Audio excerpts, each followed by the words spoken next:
Okay, so I think that we are ready to go. As promised, we wait 3.03 to kick off the session. So thank you very much to all of you for joining us today. It's great to have you all here, semi-finalists, finalists, and high potential teams. So most of you have already launched your app and now are entering the next stage of growth, that is building the right business structure to scale successfully. So today's session will give you a practical overview of company formation in Dubai, including the business ecosystem, the difference between mainland and free zone setup. We will talk about licensing option, legal requirement, ownership structure, timelines, costs, banking. I don't want to say too much, but it definitely is going to be a super interesting session. So the goal of today is to help you understand not just how to set up a company, see also how to structure it in a strategically way for growth. So before I introduce today's guest, that we are very lucky to have him with us, I would love to talk you through some housekeeping rules. So first of all, please keep your mic mute. This is a meeting Zoom, so I will ask to all of you to have the mic mute. If you want to ask for any clarification, you always can raise your hand to speak.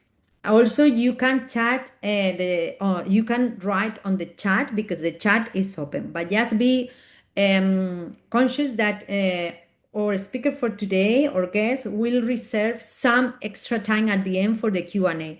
We will go through the chat to go through all your questions and he will address at the end. So please feel free to write any question that you might have or any clarification that you need also on the chat. So we will be here to help you all.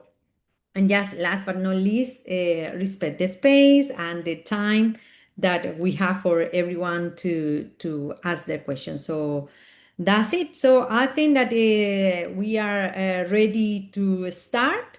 So now we are very ready to welcome Anwar Pirani, is manager of the digital economy ecosystem at Dubai Chamber of Digital Economy. So thanks a lot, Anwar, for being here with us. Let me introduce you to the high potential teams that just launched their app in through the accelerator program, also our semi-finalists and finalists from the Create App Championship. So please, Anwar, the floor is yours. I will mute myself and I will hand over to you. Great. Thank you so much for that, Carmen. Maybe I just want to start off by congratulating all of you guys for getting so far along this journey. And, I hope you guys have learned a lot throughout this championship. And it's great to hear that we're doing a session now on how you guys can actually structure your businesses. I think I was able to do a session for all of you earlier in this journey. But for those of you who haven't met me before, I'll just do a brief introduction about myself. So, as Carmen mentioned, I'm Anwar Pirani. I'm the manager for digital economy ecosystem at DCDE. Our role here is to really help grow the tech ecosystem, to have a larger portion of Dubai's GDP represented by the tech sector, as well as help companies like you guys in providing you market access and just more visibility on how you can grow, get the most clients, how you can maybe raise money. So please, at the end of the session, feel free to ask any questions and use this as an extension of your team because we're really here to help you guys even post this competition. So as Carmen mentioned, today's session is primarily going to be around business setup, about company formation. And these are some of the key topics that we're going to discuss. It may not be in this particular order, but we are going to go through mainland versus free zone, business activities and licensing, and then just some practical setup, steps that you guys can take. So I will share my screen here. Just bear with me here for a second. There we go. Perfect. And can everyone see my screen okay? Like Carmen, just maybe give me a yes, because I can't see any of you guys. Yes, I put a Yeah. hand. Yeah, yeah. Okay, incredible. Thank you so much. All right. So, look, this topic can sometimes be really boring. So, I'm going to try my best to keep it as entertaining as humanly possible for you. But I think where a good start is, many people when they're looking to set up their companies in Dubai, they'll go on Google and they'll start looking up different, setup options, costs, and things like that. And the first roadblock, and I guess the first question that they usually have to ask is, there's mainland and then there's free zone. What's the main difference? Why would I even consider a mainland versus a free zone? So maybe I'll start there and then, take you kind of along the journey as we go along.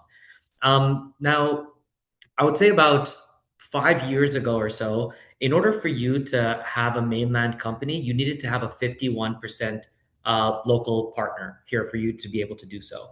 And because of that reason, a lot of company, the UAE as a way to keep themselves more, business friendly and, have, attract more international companies to come here, they developed the idea of something called a free zone. So the free zones are basically, free zone entities whereby companies can set up and, provide their services and, goods and services to export outside of the country without having a 51% shareholder. Now, 5 years ago or so, that completely changed. So now, whether you have a mainland entity or a free zone entity, you can have 100% foreign ownership in either setup option. So then somebody asks, okay, then why would I go to a free zone versus a mainland? Now, what makes free zones interesting is they've compartmentalized it by industry. So what they did is, if you're in manufacturing, if you're in exports, the Jebel Ali free zone is amazing for you because it's right by the port. You've got DP World there. Most of the business activities that they offer are around that sector, and then a lot of the clients that you would primarily be serving would all be in that zone as well. Then, if you look into, tech, for example, tech, you've got the likes of Dubai Silicon Oasis, you've got DMCC, you've got DIFC, all of whom, again, have got the innovation hub at DIFC. You've got, DTech in Dubai Silicon Oasis. DMCC has their AI, crypto, and gaming centers. So they've really created an environment and, community whereby, a lot of companies within those spaces can really collaborate with one another. Again, they have business activities around that space. They might have some subsidies as well for companies within those particular sectors and all that. So it really just comes down to who are the clients are you servicing, and what kind of companies do you really want to be around, and then thirdly, what your budget is, right? Now that's for the free zones. In regards to the mainland in particular, why would companies set up in the mainland? There's two main reasons. One is if you tend to service more government clients, for example, a lot of government entities would prefer to work with a mainland entity in order for them to do invoicing and all of that. And the second one is if you trade in like physical goods, it's just easier when it's physical goods, especially if you're selling into the domestic market here, to have a mainland entity. Because if you do have a free zone entity and you're bringing goods into the mainland, you have to actually pay a certain levy or certain tax in order for you to do so. So that's kind of the primary difference here. So number one, the companies you're servicing. Number two, the companies that you want to be around. And number three, what your cost and your budget is approximately in order for you to do that licensing. So that would be kind of step one, understanding, okay, which jurisdiction do I want to be in, and how do I want to start there?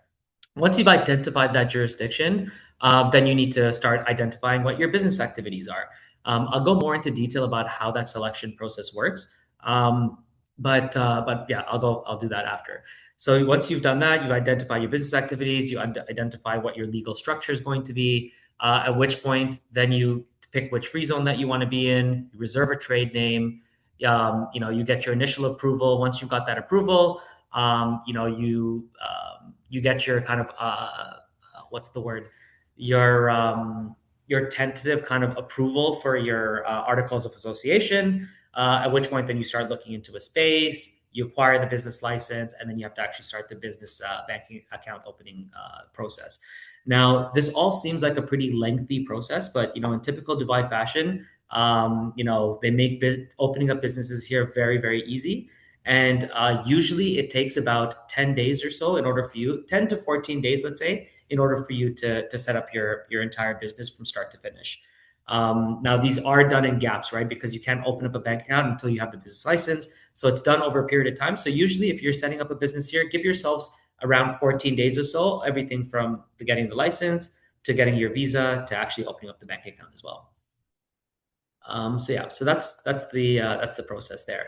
Now, in terms of actually setting up the legal structure of the business themselves, so you can do it in a variety of different ways. So you can either set it up as a sole proprietor business, or you can set it up as a branch entity, a free zone company, or a limited liability company, or so on and so forth. So I think In our case now, I think the ones that would be the most relevant to our conversation today would likely be the sole proprietorship establishment. It's the easiest one to do, it's the most cost effective one to do, and it's also the fastest one to do as well. Now, there are some like larger entities, for example, or even some medium sized businesses, because they have shareholders in their business.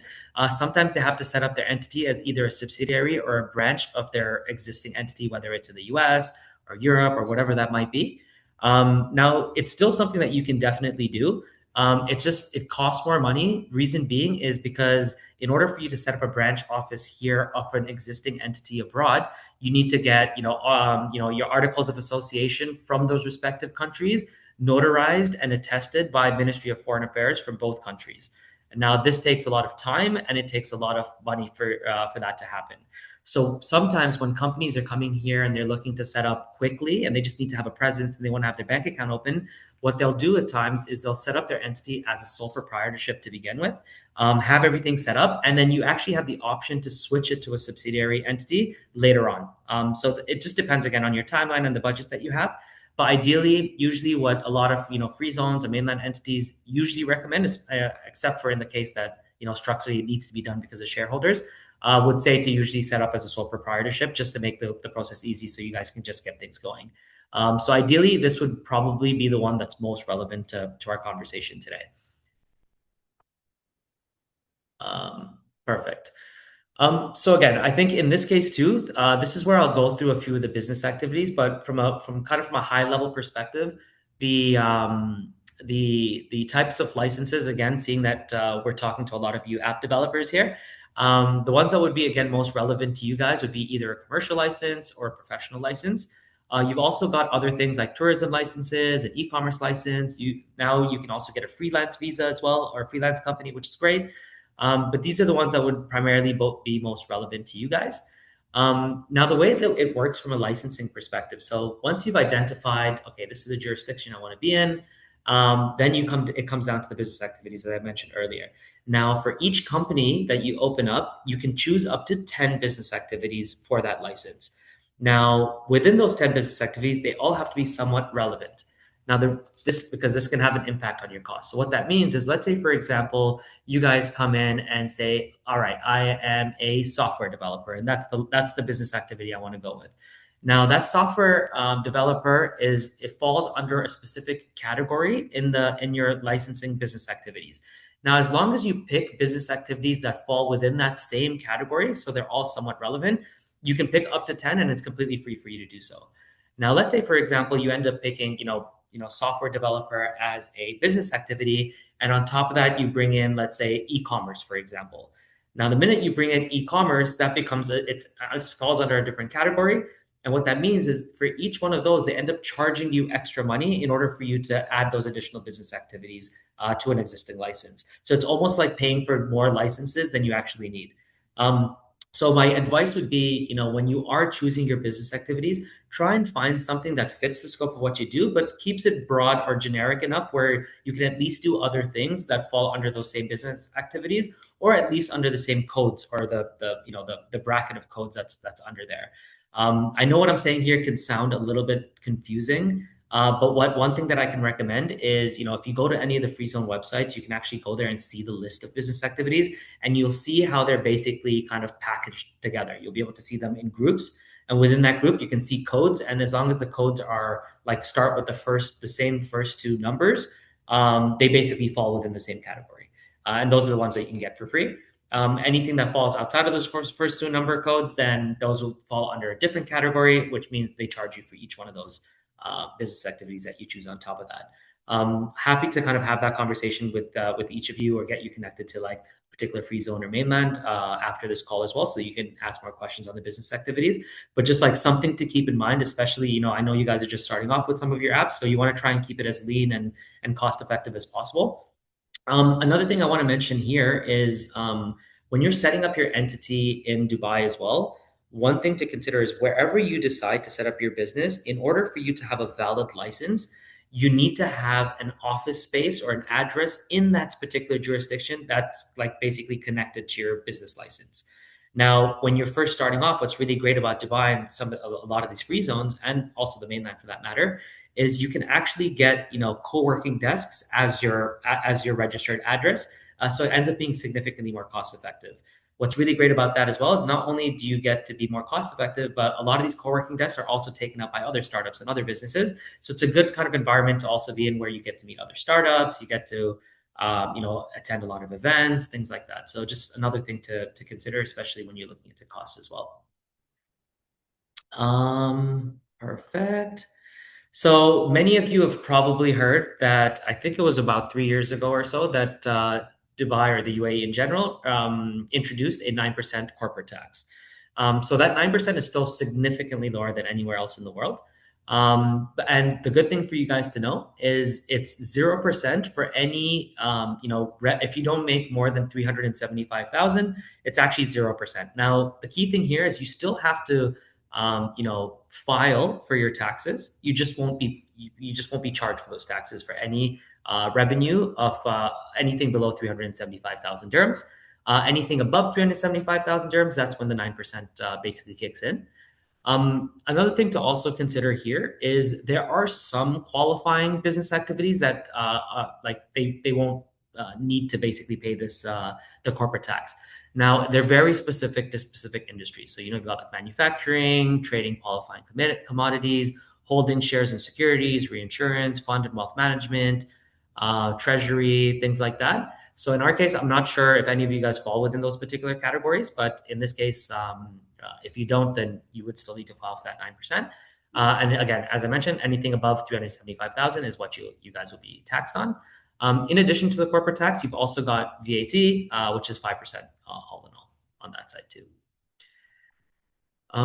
So that's kind of the bank account. The company formation process. Now, people usually go through this entire process very seamlessly, right? Like, I think a lot of the free zones in the mainland here have like really nice portals where you can go through everything. You get updates in terms of what documents you need to upload at what time. You get your license pretty quickly. Now, where people sometimes find an issue is when it comes to the bank account openings, because the licensing process and all that's all done by the free zones, and in a sense they're semi kind of government entities, right? But the bank accounts, these are private sector entities, and sometimes this can be an issue. Now, where you'll find the biggest issue primarily when it comes to bank account openings is on a couple of things. One is on the business activities that you guys choose to use. And that's why it's really important that you choose relevant business activities when you're setting up your license. Because, for example, banks will make it a lot more difficult, especially when they see things like e-marketplaces, for example. Obviously, anything to do with Web3, crypto, blockchain, they tend to give you a little bit more issues on that side. And then thirdly is, and this is where kind of picking the right free zone matters as well, is, certain free zones obviously are going to be more cost effective than others. But because of that, sometimes the banks don't, it's not that they don't recognize them, but they kind of have a lot more questions to ask. But if you go to like more known free zones, for example, it makes it a lot easier when it comes to the bank account openings, because a lot of these free zones have existing relationships with these relevant banks who are going to open up those accounts for you. So this is just something to consider ahead of time. And maybe one thing that would be good in terms of like preemptively identifying maybe potential hurdles that might happen is, while you're going through the licensing process, maybe just call a bank and just ask them, be like, hey, these are the business activities I'm choosing to do. Would I find any issues? Is there any questions? Usually most of the time it's okay. It's just like you've got these particular kind of niches where, particular kind of niche business activities that they give a little bit more hard time about due to KYC issues. And the second thing to actually consider is nationalities, right? So obviously people from countries that are on like sanctions lists and all that, it can end up being an issue to open up bank accounts here as well. So please just have a look there to see, just in case a shareholder is from one of those countries and is a resident or a citizen of one of those countries, just to double check to ensure that, you guys might not have any issues on that front. But that's something that I would like preemptively check before, starting the process. But yeah, just a couple of things to consider there, and then happy to even like suggest some banks for you guys, depending on what business activities that you guys are part of as well. But yeah, that's everything from my side. I hope that was helpful. Maybe what I'll do here as well is, I think I mentioned to you guys earlier that the city has kind of compartmentalized, the the city, basically the free zones based on what industries. So we've got all of these different free zones here. So it could be a little confusing. I get it, but maybe one thing is when you're. I'll show you guys something here. Is if I can find it. I'll share this document with you, and the reason why I'm saying that is because what we've done is give me a second. You know what? It'll be easier for me to find it here. So what we've done on this thing, it's called the startup guide, is we've broken it down by industry as well. So it makes it a bit easier for you guys to find the right free zone. So let's say you're in agriculture or fintech or edtech or gaming or whatever, or SaaS even. You can actually go here. So let's say, for example, let's look at 3D printing because it's the easiest one here. So we go to page 42. I'll share this document with you guys so you can have a look. Bear with me here.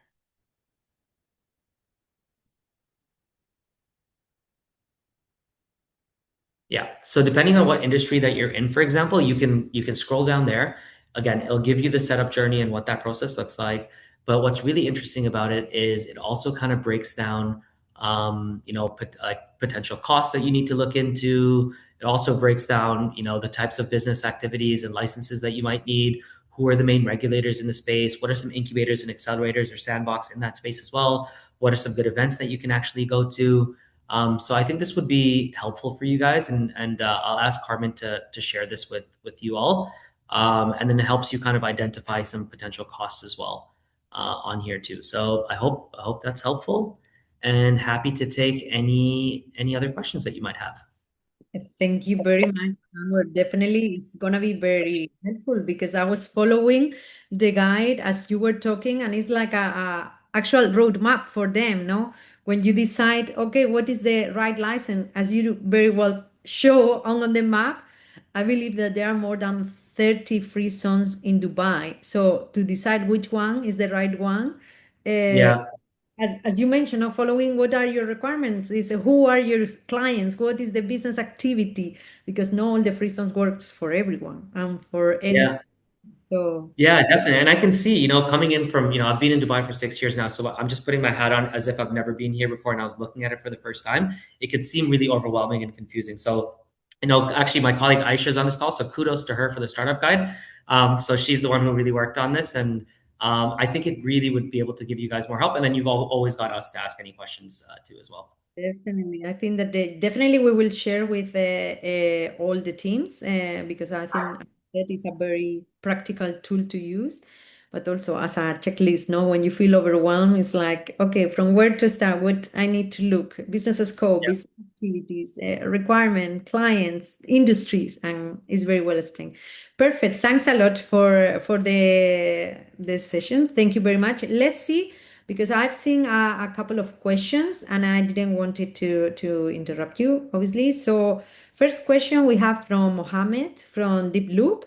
We are in tech sector. And at the same time, we want to government, university, institution, etc. Which one fit? Free zone or mainland option? So look, seeing that you are looking to work with more kind of public sector entities like universities, governments, I would then recommend looking at the mainland as the option for you to set up. It just makes it significantly easier, especially in your conversations that you're having with them. Now, what some companies end up doing, and I feel like it might be a bit complicated for you, but some people end up starting off in the free zone because it is a little bit more cost effective to do so. Now, if they tend to get government clients after the fact, they open up a branch office in the mainland, and so for anything government related, they basically invoice out of the mainland, but it becomes a branch office of their free zone entity. So it becomes a little bit more complicated. But in your mind, if you're saying, okay, you know what, our main target customer base is going to be, universities, public sector institutions, or the government, then I would say save yourself the money and time and look into some mainland options. Perfect. Thank you. Here also have another question. For how long shall we access the co-working space and it is free or we pay for it? So you would need to pay for it. And usually how the co-working spaces work, they do it on like a 1 year package because it's basically tied to your business license. So your business license is valid for 1 year, right? And which means your co-working space or your office address is also going to be tied to this. So every year you're going to be renewing both your business license as well as your workspace or your co-working space as well. Now, the good thing is you've got a bunch of these great co-working spaces like DTech and DSO, Astrolabs in DMCC, AI, crypto, and gaming centers and all that, who actually help subsidize a portion of your first year license as well, because they know there's a lot of great startups up there, and you know when you're first starting off, you don't want to spend that much money. But a lot of these places have really good co-working options, and those co-working options provide a subsidized license rate to your companies as well. So it's great. Sometimes they're 100%, sometimes it's like an 80%. So you'll just need to see and choose which co-working space works best for you based on the jurisdiction that works well for you as well. Exactly. I think that also depends of the needs of everyone, no? All the free zones, I believe that they offer different office space, as you said, co-working, but there is also the flexi desk. So that is Mhm. you to have an address in your license, but indeed that the price vary if you need an office space for 20 people or you just Yeah. need a desk. That Yeah, the and we also do these virtual licenses now as well, where you like on paper have an office space, but you don't actually have a physical space to work out of, but you have an address. So again, it just depends, right? Because you could do virtual desks, you could do these flexi desks, you could do a co-working space, or you can get private office, right? So you've got all of these options depending on what your needs are. My recommendation usually, like the virtual desk is good for people who are coming in and out of the country a lot and they don't really need a space so much. But if you're looking to build relationships and you're looking to go to more events and you need to build a clientele base, I would at least look for either a flexi desk or a co-working space option, just so that you get like a good pulse and the vibe of what like the ecosystem has to offer, right? So I think that's a good in between, and it still comes out to be pretty cost effective. Perfect. Another question. What type of visa we should get? Is it a commercial visa and does it has an expire and we need to renew it from time to time? Yeah. So when you do get your license, and sorry, thank you for reminding me, I didn't actually mention this, is when you do get your license, you actually get visa allocations associated to your license as well. Now, when you go with a lot of these um, kind of tech hubs that I was mentioning earlier, usually how it works is you get one flexi desk, and with that flexi desk, you get two or three visa allocations associated with it. Those visa allocations would either be like a commercial visa or they'd be like a sole proprietor visa or something like that. Now, these visas are valid for 2 years, so you have to renew them every 2 years, basically. Yeah, so I hope that answers the question. We have also another question. It's a little bit different, no, regarding company formation, but maybe you can address from Business in Dubai how you can connect us with investor to pitch our ideas. Yeah, so I think I mentioned this earlier when we first started off, but so as the Chamber of Digital Economy, we have an initiative called the Business in Dubai Initiative. Yeah, so through this Business in Dubai Initiative, we can connect you to relevant stakeholders for either business development, partnership, or investment opportunities. So on this particular program, we've onboarded most of the investors here in the space, whether anything from like early stage investments all the way to like later stage.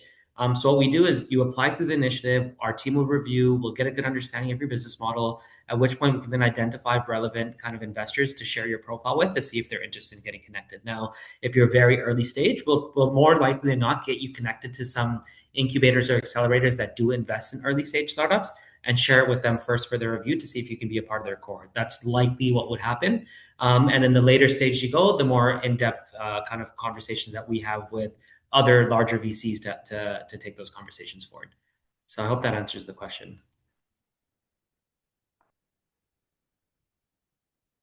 Yes, it does. We have another question. Hi, as a business that serve both individual customer and companies, is it best to go for free zone or mainland or main office? When they say they serve both individual, is this like software or is it hardware? I presume because this is Create Apps, it's software, right? I think it would be a service. Okay, perfect. Yeah. So in that case, it really doesn't matter. Like you can just the great thing, the beautiful thing about software and the fact that you can service multiple clients, at that point, it just comes out down to the kind of companies that you want to be around, what your the area that you prefer and what your budget is. So whether you're in the free zone or the mainland, seeing that it's like a service-based company, you can service the mainland companies, you can service international entities, all of that, both from the free zone or the mainland. So you're flexible on that side. Perfect. We have also another question. Maybe it will be good to have a good overview of business in Dubai because this question is also related. So, any kind of training programs for early startup offered by the Chamber business training? Yeah. I mean, Create Apps is one of those, I guess, to an extent, getting people ready and prepared to set up their apps. Now, I'll tell you what, in terms of training in particular, we do sometimes do workshops and sessions and things like that that fall around capacity building. So that's something we can definitely let you know a bit more about. I think Aisha can maybe give you guys some more details on that. Outside of that, though, we do work, like I mentioned earlier, with a lot of these incubators, these accelerators, all of whom that have mentors associated with them. They take you through like a rigorous training modules.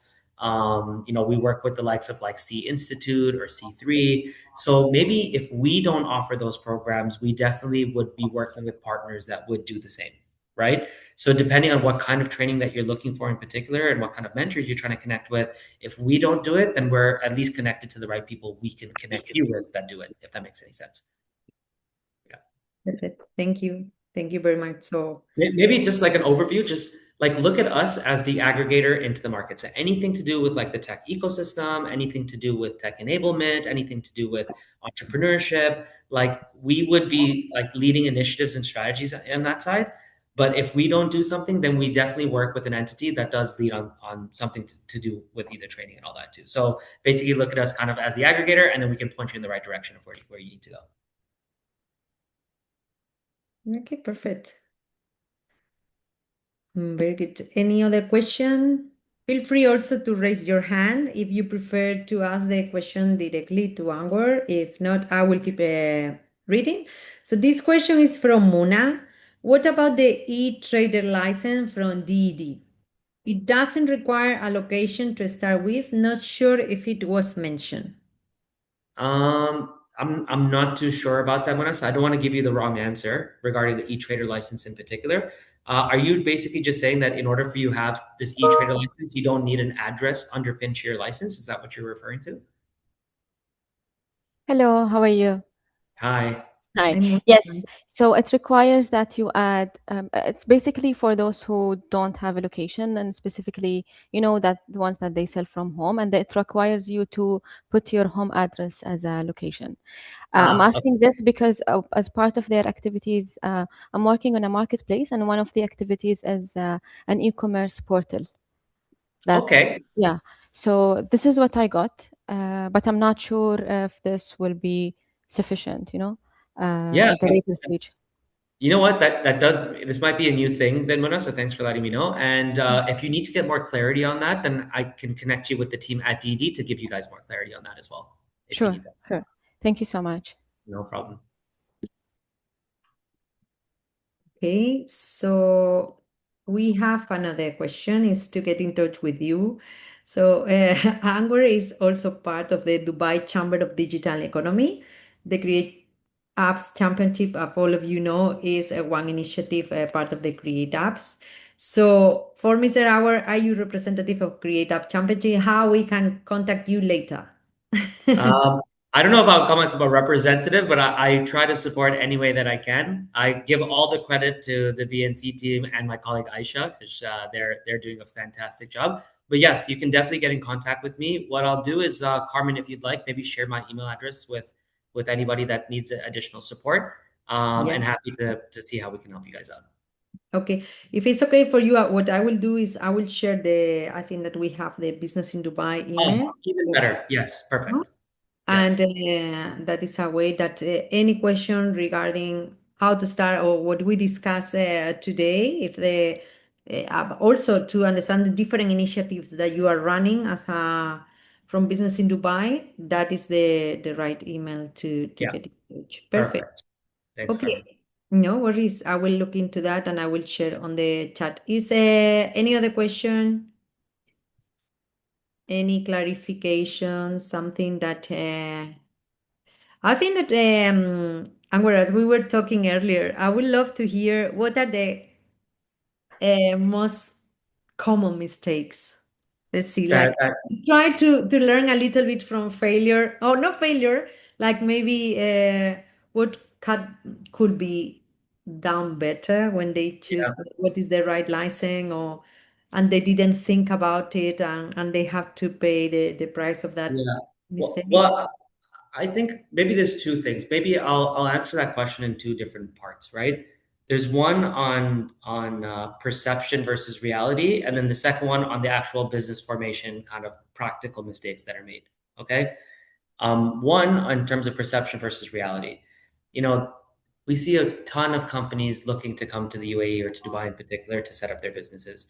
And it's a great place to set up. You've got really low taxes, actually zero for income tax, very little for corporate tax. It's a great place to live. There's a lot of safety and stability. It's pretty cost effective to set up a business here and all that. Now, the preconceived notion that we've found where there's a lot of mistakes being made by new founders coming and trying to enter the market here is they have this preconceived notion that I'm going to come here and things are going to be easy, right? And I think that's like one thing. Second thing, the preconceived notion that they have is there's a rich sheikh waiting outside the airport with a briefcase full of cash, waiting to give you money, right? And that's usually, and you'd be surprised that we have a lot of these kind of conversations, right? So just like anywhere else in the world, it's not easy. Dubai tries to make it as easy as possible. You've got entities like Dubai Chamber and all of these other entities that are here to support in any which way that we can and point you in the right direction. But at the end of the day, it's not easy. Number two, when you're raising money, it's also not easy. But if you're able to create a solution around, let's say, for example, like relevant initiatives, D33 is one of them, right? D33 is 10-year strategy on how Dubai is going to double our GDP by in the next 10 years. Now, if you guys can develop solutions that really kind of impact that, from a high level perspective, there's a way that this can support, there's a way that this can, somehow help us achieve our goals. And it's online, it's public available information. I think 10 particular strategies and areas of focus are available online for you guys to look at now. And you can have a look there and say, you know what? I feel like we can really add value here. I really feel like I can add value there. Then you leverage the likes of a Dubai Chamber to connect you with the right people where you can have those conversations. So then those conversations happen faster. So I think one is perception versus reality in that sense, and really identifying what's needed here on the market and how can I leverage what this city is building towards and what I'm doing and how can we find kind of a great value proposition there. Now, from a company formation perspective, and I think this is what Carmen was probably alluding to more, is kind of what I said earlier. People, again, it's very easy to set up a company here, right? You can go and get a license in 10 days, no problem. But if you haven't looked at the right business activities and identified those, if you haven't spoken to the banks to identify, will I have any issues with this business activities? And it's not issues so much, but primarily like, would it give me more hurdles than I really need in order for me to do so? If you haven't looked into these types of things right away, nationalities even, like maybe you have a co-founder from a particular nationality and a certain passport, and you didn't even think about it, and comes down to the time of opening up a bank account, and all of a sudden you can't do anything and you're stuck, and you've just spent all this money and time in setting up your license, and then you're stuck because you can't get paid by clients, right? So this is just something that you need to preemptively think about when you're going through the process, because it'll just give you a bad experience to begin with, and we don't want that. And it'll help you, and it'll make you spend a ton of money that you don't need to spend, right? So I think ideally is really look at that process, make sure you're picking the right business activities, make sure you're talking to the banks ahead of time, make sure you're looking at these little things, and make sure that you're kind of structuring yourselves in the most agile way where you're not spending money for the sake of spending money. Like, set up as a sole proprietorship, make it as easy as possible. So I like, that's kind of the advice that I would give, because there's other people who get really excited to be here. Oh my God, we're going to get clients. We've already spoken to people. Let's just get set up. But they haven't looked at all of these things, right? It's Yeah. a lot of work. It's just a few things that you need to look into, and specific things before starting the process. But that would be my Yeah. advice. Okay, thank you, Anwar. I think that if not, I'm not mistaken, I mean, it's taking the right time, and take the time to decide exactly what is the right way to go. If I'm not Yeah. mistaken, licensing can be amended.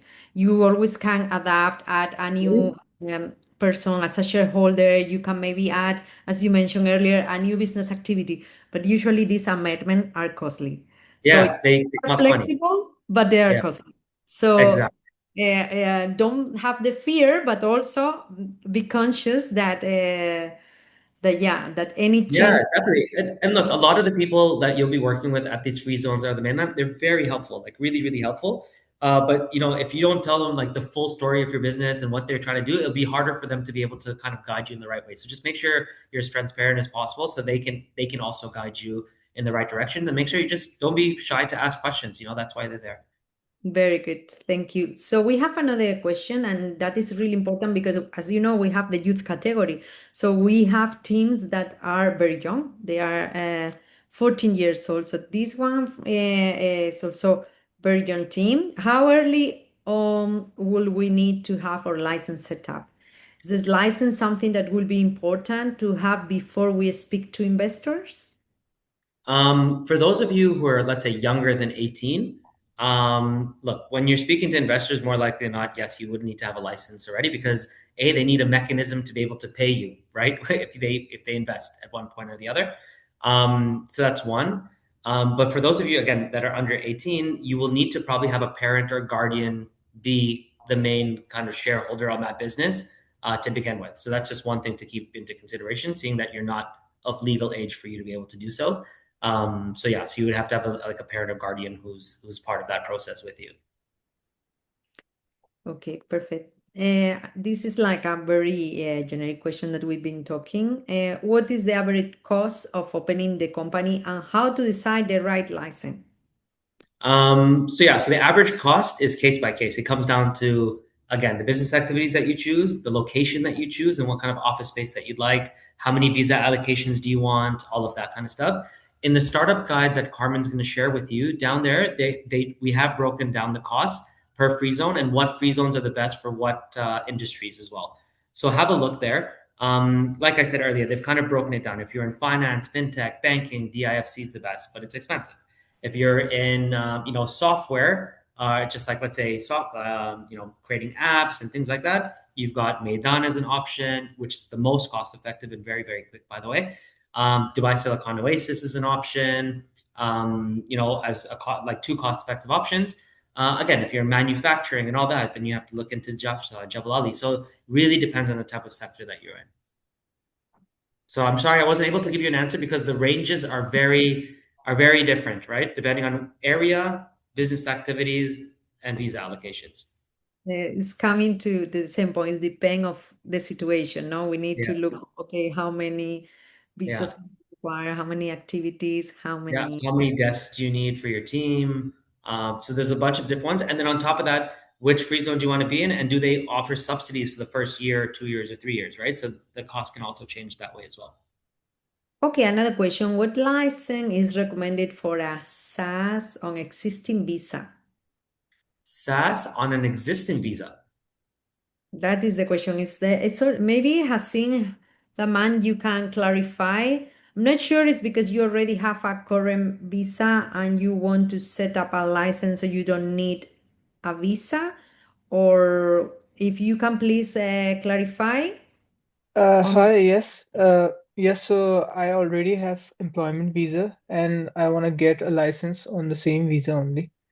And the software that I'm working on, it's basically a SaaS. So what would be your recommendation for the license?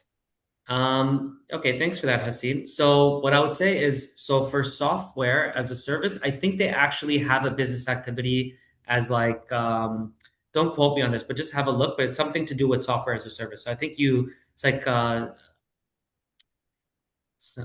can't remember the name off the top of my head now, but they definitely have a one for software as a service or something along those lines. So that there's a business activity that's primarily for that. That's number one. Now, number two, seeing that you have an existing visa, one thing that you need to take into consideration is seeing that you're not getting a visa allocations. What the free zone is going to ask from you is an NOC letter from your current employer, right? In order for you to set up a license, right? So just something to keep in mind is you'll need to look into getting this NOC from your current employer because they'll ask you to upload that onto the portal before they give you the license. Okay, thank you. Yeah, NOC stands for no objection certificate, by the way. Yeah. Okay. Exactly. Your employer doesn't have any objection for you to set up a company. Very good, very clear. Thank you, Anwar. From Mohammed has also another question from logistics and time perspective. Do we need to have the legal entity set up before the final ceremony in September? I can answer to that. It's not a requirement to Yeah. have the the company set up. It's just as also Anwar pointed, no, when you meet investors, always make it like officially legally established is something that they will look into that.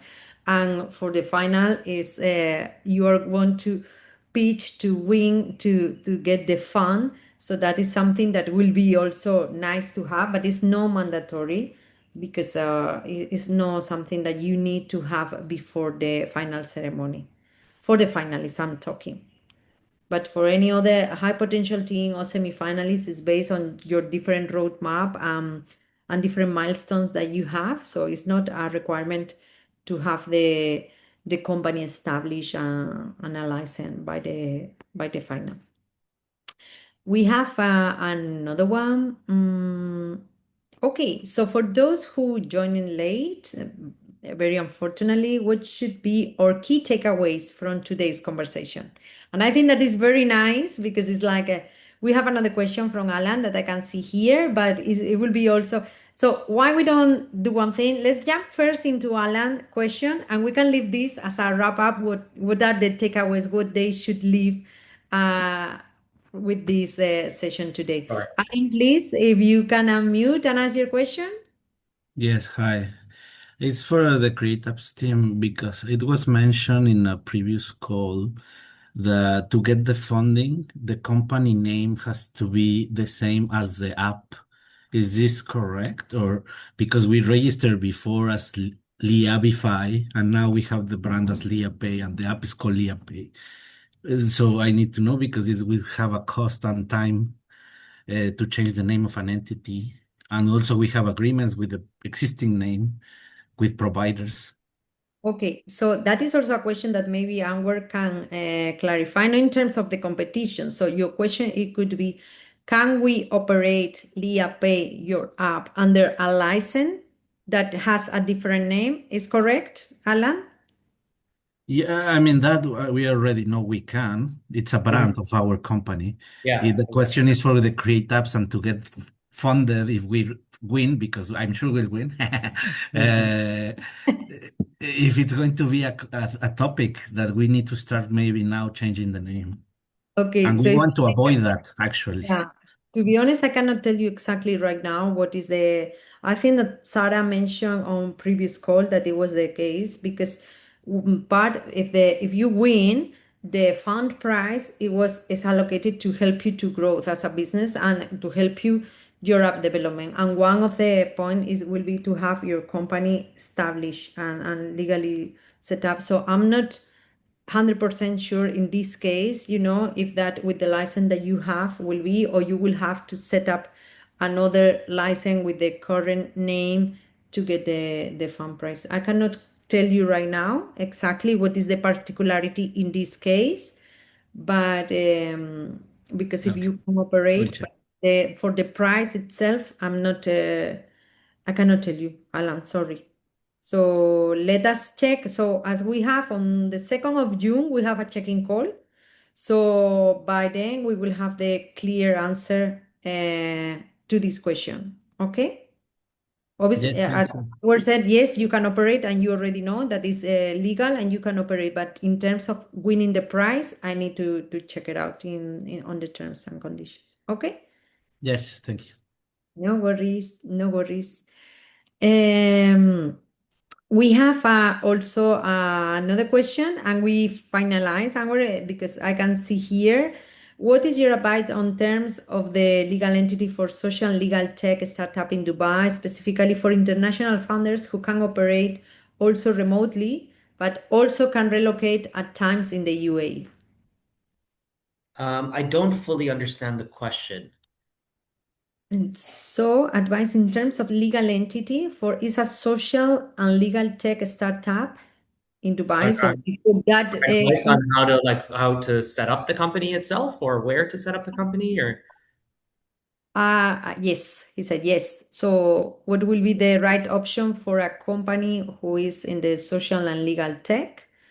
Consider. social and I would love to kind of just get more information on social and legal tech because like legal tech, like for example, if you were looking to service small law firms and things like that, somewhere like the DIFC Innovation Hub would be great. All big law firms work out of there. You'd have like direct access to a lot of these law firms as well to see how they operate and be able to literally knock on doors and work with them. So that can be an option. But when you say social tech, I'm not sure what that. Yeah. What that All together, if you can unmute yourself and clarify your question, please.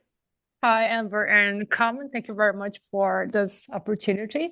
Yeah, for example, what I mean for social problems, for example, disability rights, for example, in my case, and my startup is about disability rights, giving legal information and services, but with AI included, legal tech for disabilities, for example. And I'm Okay. also living in Azerbaijan. That's why I mentioned that an international founder. How can I properly set our type of business? Yeah. So thanks so much for the question. Now, seeing that you're kind of in the space of providing legal support to like people with disabilities and all that, I actually think that's more of a mainland play more than anything, because really your clients are going to be some of the government entities that provide some of these grants and initiatives to people of determination, right? So mainland could be a good option for you when it comes to setting up your entity there. In terms of some entities that you can actually work with on that side, we can have a look internally, but the likes of like a Dubai municipality, I would just need to know what exactly you do when it comes to working with people of determination. At which point, then we could probably point you in the right direction. So I can't really give you a full answer now, but in terms of where to set up the entity, one is going to be something like the mainland would make sense. And number two, another thing that you should actually keep in mind is from a regulatory standpoint, because if you're going to be providing legal advice to anybody, for example, then you need to make sure that you're regulated accordingly here in order for you to do so. So these are different things you need to take into consideration when setting up your business as well.